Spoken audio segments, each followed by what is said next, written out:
మహర్షి channel ప్రేక్షకులకు నా నమస్కారం.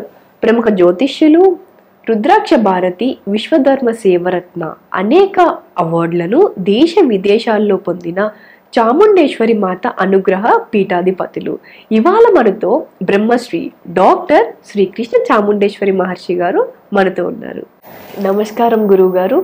ముందుగా మీకు ఉగాది శుభాకాంక్షలు. వాగర్ధావివ సంపృక్తో వాగర్ధ ప్రతిపత్తయే జగతౌ పితరౌ వందే పార్వతీ పరమేశ్వరౌ. ఆదిత్యాయ చ సోమాయ మంగళాయ బుధాయ చ గురు శుక్ర శనిభ్యశ్చ రాహువే కేతవే నమః. ఓం శ్రీ మహాగణాధిపతయే నమః. గం గణపతయే నమః. శ్రీమాత్రే నమః. ముందుగా అందరికీ శ్రీ క్రోధినామ సంవత్సర ఉగాది శుభాకాంక్షలు. మీ అందరికీ ఆయురారోగ్య ఐశ్వర్య భోగభాగ్య ధనకనక వస్తువాహనాది యోగాలన్నీ కూడా చక్కగా సంప్రాప్తించాలని శ్రీ చాముండేశ్వరి మాత యొక్క దివ్య మంగళ శాసనాలతో మనం ఉగాది పంచాంగంలోకి వెళదాం. శ్రీ క్రోధినామ సంవత్సరం చైత్రమాసం వసంత ఋతువు ఉత్తరాయణం. ఈసారి మనకి ఉగాది మంగళవారం నాడు వచ్చింది. అంటే ఈ మంగళవారం నాడు రావటం వల్ల మనకి రాజు కుజుడయ్యాడు. కాబట్టి ఈ నవనాయకుల గురించి కూడా మనం తెలుసుకుందాం. ఈ క్రోధినామ సంవత్సరంలో మనకి ఉగాది చాలా విశేషంగా ఉందా, ఎలా ఉంది అనేది మనం కొంతవరకు తెలుసుకుందాం.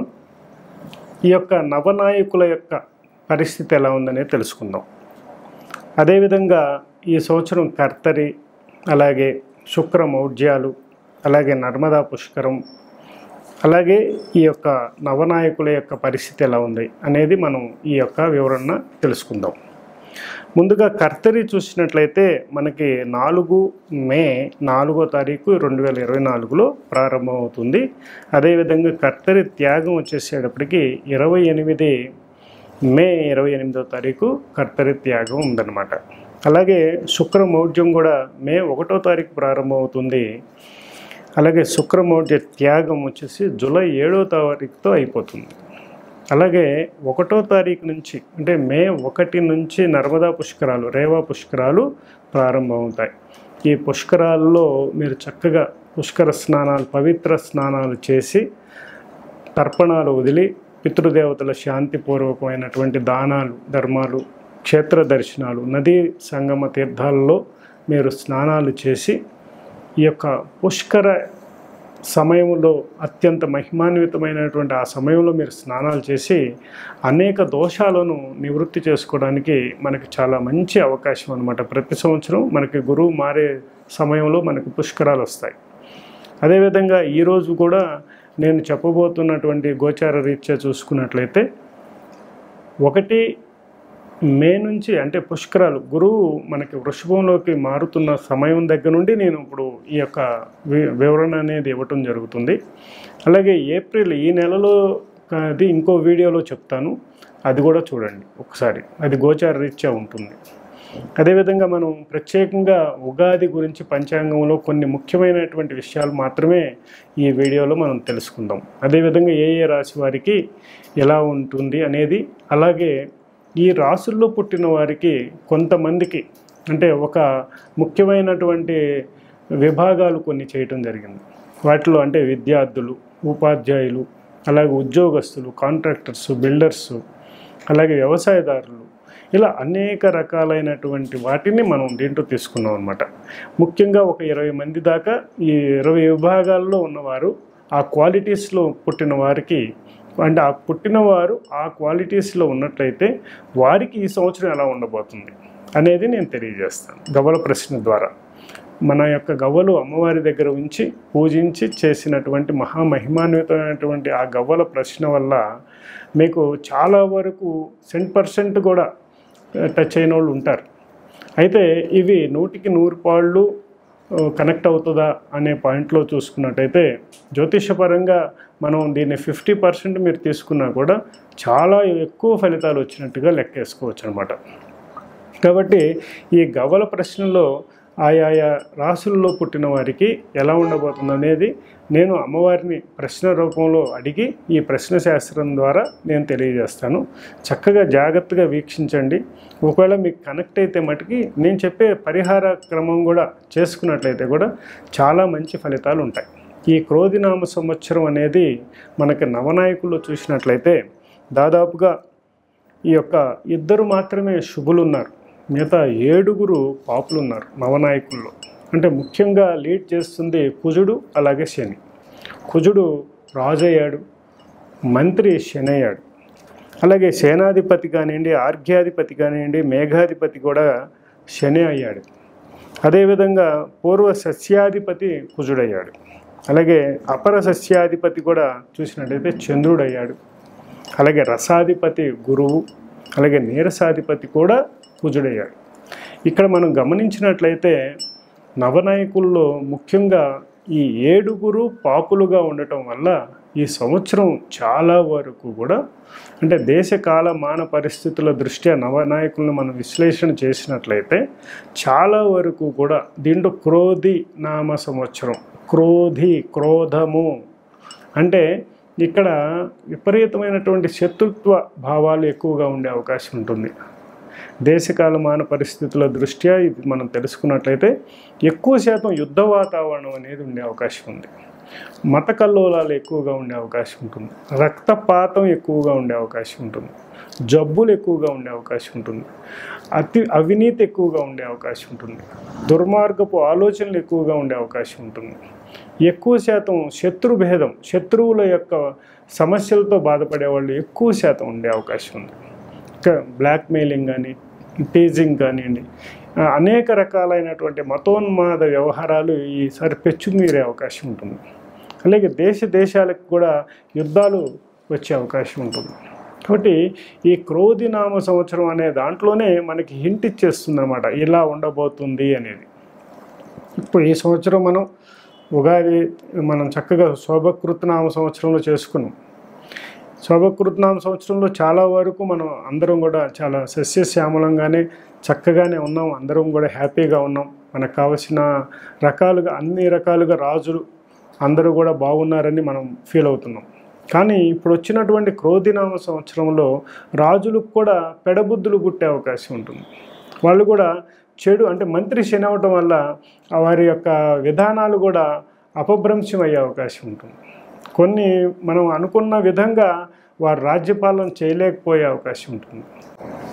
ఇలాంటి వ్యవస్థ ఉన్నప్పుడు రాజకీయ వ్యవస్థలో చాలా వరకు కూడా గొడవలు, చాలా చికాకులు, మనకి అర్థం కాని విధంగా నాయకులు ఉండే పరిస్థితి కనబడుతూ ఉంది. అలాగే గవ్వల ప్రశ్నలో కూడా రాజకీయ నాయకుల గురించి కూడా నేను వేస్తాను. ఇప్పుడు నేను చెప్పినట్టు ఉందా లేకపోతే అమ్మవారు ఎలా తెలియజేస్తుంది చూద్దాం అది కూడా. అదేవిధంగా విద్యార్థులకు కానివ్వండి, ఉపాధ్యాయులకు కానివ్వండి, అలాగే శ్రామికులకు కానివ్వండి, కర్షకులకు కానివ్వండి, ఈ సంవత్సరం చాలా పరీక్షాకాలం అన్నమాట.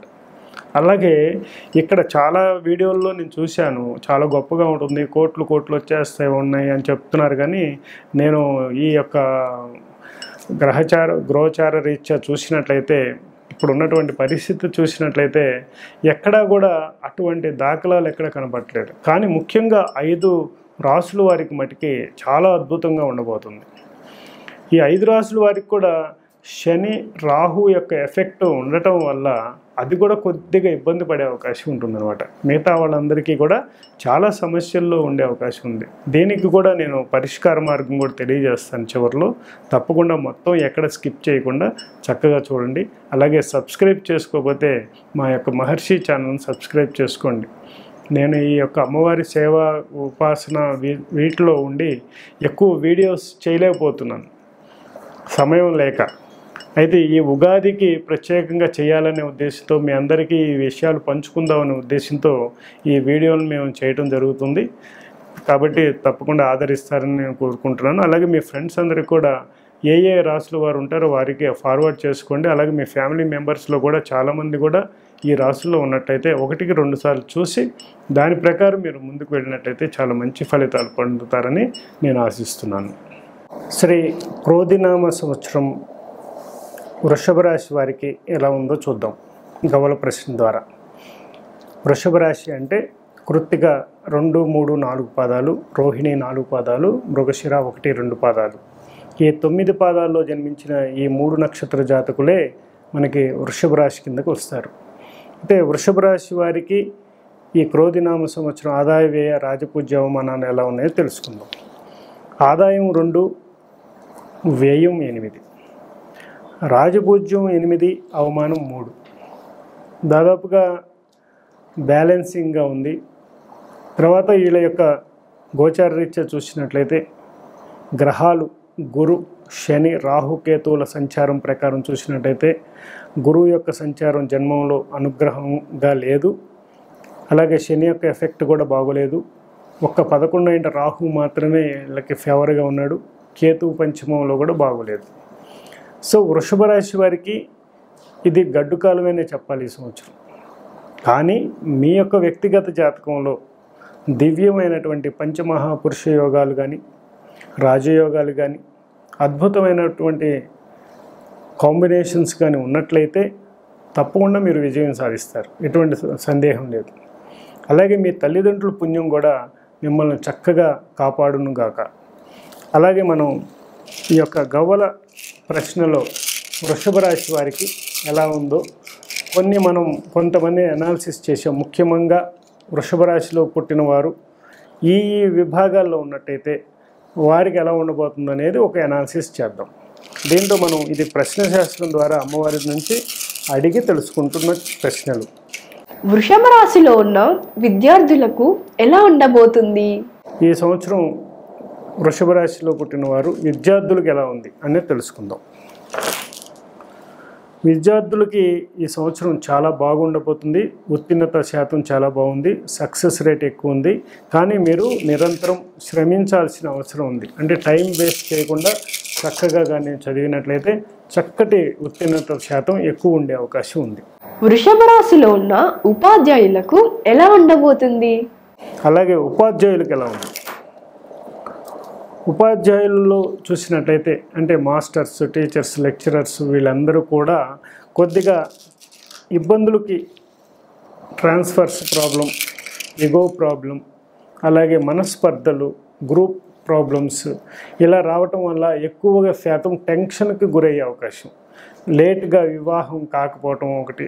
దానివల్ల కుటుంబ సమస్యల వల్ల, కుటుంబ కలహాల వల్ల నిరంతరం కలతలు చెందే అవకాశం ఉంది. కాబట్టి తప్పకుండా మీరు కొంచెం జాగ్రత్తలు పాటించండి. వృషభ రాశిలో ఉన్న శాస్త్ర వ్యక్తులకు ఎలా ఉండబోతుంది? అదేవిధంగా శాస్త్రవేత్తలకు ఎలా ఉంది, సైంటిస్ట్స్కి ఎలా ఉంది? ఈ సంవత్సరం వారు వృషభ రాశిలో పుట్టిన శాస్త్రవేత్తలు ఎవరైనా ఉన్నట్లయితే వారి యొక్క కష్టం అనేది నిర్వీర్యమయ్యే అవకాశాలు ఎక్కువ కనిపిస్తున్నాయి. కాబట్టి మీ యొక్క వ్యక్తిగత జాతకంలో గురు బలం, శని బలం కూడా ఉన్నట్టు తోడైతే మీరు తప్పకుండా విజయం సాధించే అవకాశం ఉంటుంది. వృషభ రాశిలో ఉన్న పండితులకు ఎలా ఉండబోతుంది? అదేవిధంగా పండితులకు ఎలా ఉంది?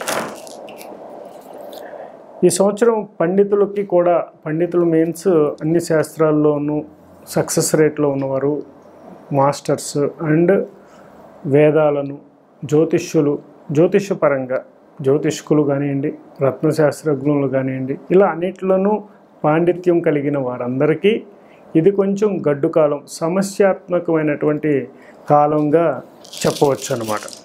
వృషభ రాశిలో ఉన్న రాజకీయ నాయకులకు ఈ సంవత్సరం ఎలా ఉండబోతుంది? అదేవిధంగా ఈ యొక్క రాజకీయ నాయకులకు ఎలా ఉంది అని తెలుసుకుందాం. రాజకీయ నాయకులకి దాదాపుగా 50-50 రేషియోలోనే ఉండే అవకాశం ఉంది. కాబట్టి మీ యొక్క వ్యక్తిగత జాతకంలో గురు, శని, రాహుల యొక్క ప్రభావం చాలా బాగున్నట్లయితే తప్పకుండా మీరు విజయం సాధిస్తారు. అదర్వైజ్ కొన్ని పరిహార ప్రక్రియలు చేసుకునైనా ముందుకు వెళ్ళే అవకాశం ఉంటుందన్నమాట. వృషభ రాశిలో ఉన్న వ్యవసాయదారులకు ఎలా ఉండబోతుంది? అలాగే వ్యవసాయదారులకు ఎలా ఉంది? వ్యవసాయదారులకి చాలా బాగుంది అని చెప్పుకోవచ్చు. ఇందాక కూడా మేషరాశిలో కూడా చాలా బాగుంది. అలాగే వృషభ రాశిలో కూడా వ్యవసాయానికి చాలా, దానికి ఐకానే వృషభం. అలాంటిది వృషభ రాశిలో వారికి చాలా అద్భుతమైనటువంటి ప్రశ్న వచ్చింది. ఈ యొక్క రిజల్ట్ చాలా బాగుంది అని చెప్పుకోవచ్చు. ఇవి మీకు చాలా బాగుంది, మంచి పంట చేతికి రావడం, తద్వారా ధనం అలాగే అన్నిటినీ కూడా సముపార్జించే అవకాశం ఉందనేది చెప్పుకోవచ్చు. కుటుంబ వ్యవస్థలో చక్కటి ఆనందాన్ని మీరు పొందే అవకాశం ఉంటుందన్నమాట. అలాగే చేతి వృత్తుల వారికి ఎలా ఉంది? చేతి వృత్తుల వారికి కొత్త కొత్త ప్రయోజనాలు వచ్చే అవకాశం ఉంది. మీరు కూడా బాగా డెవలప్మెంట్ అయ్యే అవకాశం ఉంది. తద్వారా పేరు ప్రఖ్యాతులు రావటం, దీనివల్ల కూడా మీరు బాగా సామర్థ్యాన్ని పొందటం అనేది జరుగుతుంది. మీరు చాలా సాటిస్ఫైడ్గా ఉండే అవకాశం ఉంది. ఎందుకంటే మీరు ఎప్పుడూ కూడా టైం వేస్ట్ చేయరు కాబట్టి మీ యొక్క టైంని శ్రమకు ఉపయోగించినట్టయితే తప్పకుండా అది ధనం రూపంలో మీకు అందుతుంది. కాబట్టి ఇది చాలా బాగుంది అని చెప్తాను. వృషభ రాశిలో ఉన్న ఉద్యోగస్తులకు అంటే ప్రైవేట్, గవర్నమెంట్ వారి ఇద్దరికి ఈ సంవత్సరం ఎలా ఉండబోతుంది? అదేవిధంగా ఉద్యోగస్తులు అది ప్రభుత్వ ఉద్యోగస్తులు అయితే ఎలా ఉండబోతుంది? ప్రభుత్వ ఉద్యోగస్తులకు అసలు ఈ సంవత్సరం మీకు చాలా బాగుంది. మీరు వృషభ రాశి వారికి ప్రమోషన్స్ కానివ్వండి, అలాగే దీని వెనక ఒక కష్టం అనేది దాగుంటుంది, ఒక సమస్య దాగుంటుంది, ఒక పనిష్మెంట్ దాగుండొచ్చు. కానీ మీరు బయటకి మటుకి చాలా గొప్ప పొజిషన్లో ఉండే పరిస్థితి అయితే చాలా బాగా కనిపిస్తుంది. చాలా బాగుందని చెప్పుకోవచ్చు. అలాగే ప్రైవేటు ఉద్యోగస్తులకు ఎలా ఉందో చూద్దాం. ప్రైవేటు ఉద్యోగస్తుల పరంగా ఎప్పుడైనా సరే ఒకే దాంట్లో మైనస్ ప్లస్ ఉన్నట్లయితే తప్పకుండా మైనస్ ప్లస్ ఉండే అవకాశం ఉంటుంది. మనకి జాతక చక్రంలో రాహు మంచి పొజిషన్లో ఉంటే కేతు ఆటోమేటిక్గా మంచి పొజిషన్లో ఉండకపోవచ్చు. రాహు మంచి ఫలితాలు ఇస్తుంటే కేతు మంచి ఫలితాలు ఇవ్వలేకపోవచ్చు. ఇది మ్యాండేటరీగా జరుగుతూనే ఉంటుందన్నమాట. కాబట్టి ప్రైవేట్ రంగంలో ఉన్న వారికి శ్రమ అధికం అవుతుందని చెప్పుకోవచ్చు. అలాగే బర్డన్స్ ఎక్కువ పడే అవకాశం ఉంటుంది. వృషభ రాశిలో ఉన్న వ్యాపారస్తులకు ఈ సంవత్సరం ఎలా ఉండబోతుంది? అదేవిధంగా వ్యాపారవేత్తలకు ఎలా ఉంది, బిజినెస్ మెన్స్కి ఎలా ఉందో చూద్దాం. బిజినెస్ మెన్స్ చాలా బాగా రాణించే అవకాశం ఉంది. మీరు మీ యొక్క సక్సెస్ రేట్ని పెంచుకోవడానికి నిరంతరం కృషి చేయాల్సిన అవసరం అయితే ఉందన్నమాట. వృషభ రాశిలో ఉన్న రియల్ ఎస్టేట్ వాళ్ళకి ఈ సంవత్సరం ఎలా ఉండబోతుంది? అదేవిధంగా రియల్ ఎస్టేట్ వారికి ఎలా ఉంది?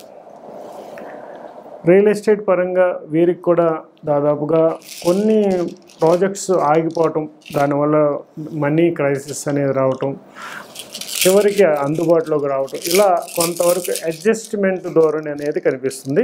మీరు కొంచెం జాగ్రత్తగా చూసుకోండి, మంచి ఫలితాలు పొందుతారు. వృషభ రాశిలో ఉన్న కాంట్రాక్టర్స్కు ఈ సంవత్సరం ఎలా ఉండబోతుంది? అదేవిధంగా కాంట్రాక్టర్స్కి ఎలా ఉంది? కాంట్రాక్టర్స్ పరంగా చాలా బాగుంది. మీరు సక్సెస్ అనేది జాగ్రత్తగా చేసుకున్నట్లయితే తప్పకుండా మీరు మంచి లాభాన్ని గడించే అవకాశం ఉంది.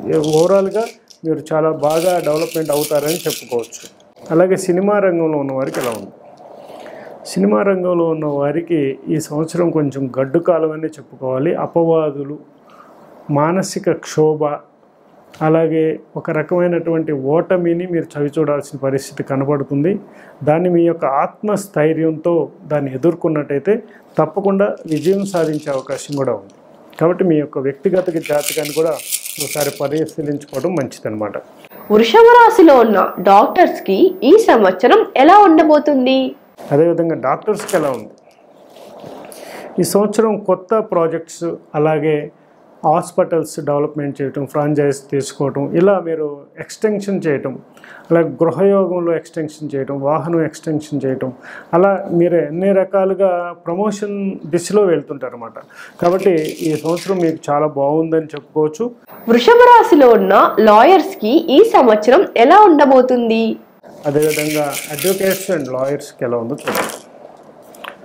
వీరికి కూడా చాలా మంచి ఫలితాలు, శుభ ఫలితాలు, అలాగే పొలిటికల్ ఇన్ఫ్లుయెన్స్, బిజినెస్ ఇన్ఫ్లుయెన్స్, అంటే మీరు లాయర్ అండ్ అడ్వకేట్గా ఉండకుండానే ఇంకా అదనపు బాధ్యతలు కూడా స్వీకరించే అవకాశం ఉంది.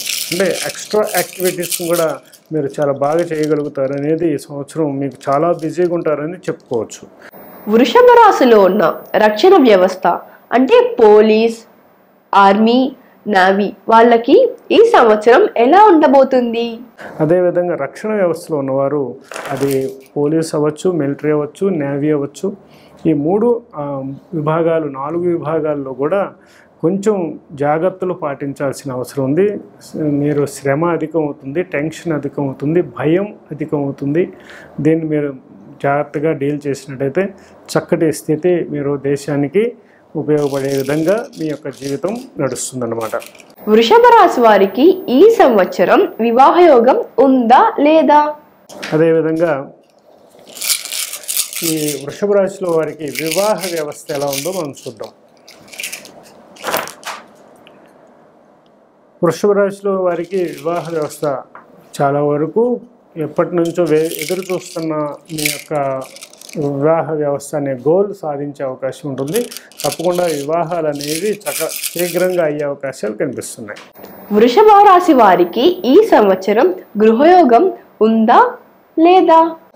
అదేవిధంగా గృహయోగం చాలా వండర్ఫుల్ గృహయోగం అయితే వృషభ రాశి వారికి ఉంది. ఈ అన్నీ కూడా చాలా బాగుంది. దైవానుగ్రహంతో మీరు ఉంటారు అని చెప్పుకోవచ్చు. ఈ ప్రశ్నలన్నీ కూడా చాలా ఫేవర్గా ఉన్నాయి. యాక్చువల్గా అయితే గోచార రీత్యా కొద్దిగా ఇబ్బందులు ఉన్న ప్రశ్న చాలా అద్భుతంగా ఉంది. అన్నీ ఫేవర్గా ఉన్నాయి అన్నమాట. ఇది చాలా గొప్ప విషయం. అదేవిధంగా వాహన యోగం ఎలా ఉంది? వాహన యోగం కూడా చాలా బాగుందని చెప్పుకోవచ్చు. అలాగే మార్కెటింగ్ రంగంలో ఉన్న వారికి ఎలా ఉందో చూద్దాం. మార్కెటింగ్ రంగంలో ఉన్నవారు యథాప్రకారం మీ యొక్క టాలెంట్ని బట్టి మీకు గుర్తింపు అనేది మీకు ఫినాన్షియల్ డెవలప్మెంట్స్ అనేది ఉండే అవకాశం ఉంది. తప్పకుండా మీరు నిరంతరం శ్రమించాల్సిన అవసరం కనిపిస్తూ ఉంది. చివరిగా ఒకసారి వృషభ రాశిలో ఉన్న స్త్రీలకు ఈ సంవత్సరం ఎలా ఉందో చెప్పండి గురువు గారు. అదేవిధంగా ఓవరాల్గా స్త్రీ పురుషులకు ఎలా ఉందనేది చూద్దాం. ముందుగా ఆడవారికి ఎలా ఉంది, అలాగే మగవారికి ఎలా ఉంది అనేది కూడా చూద్దాం.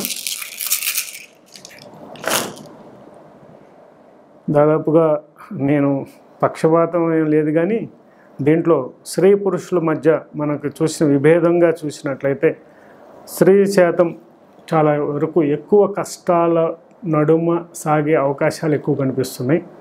పురుషులు ఉన్నవారికి చాలా టేక్ ఇట్ ఈజీగా వారికి కొన్ని ఆప్షన్స్తో బయటపడే అవకాశాలు ఎక్కువ కనిపిస్తున్నాయి.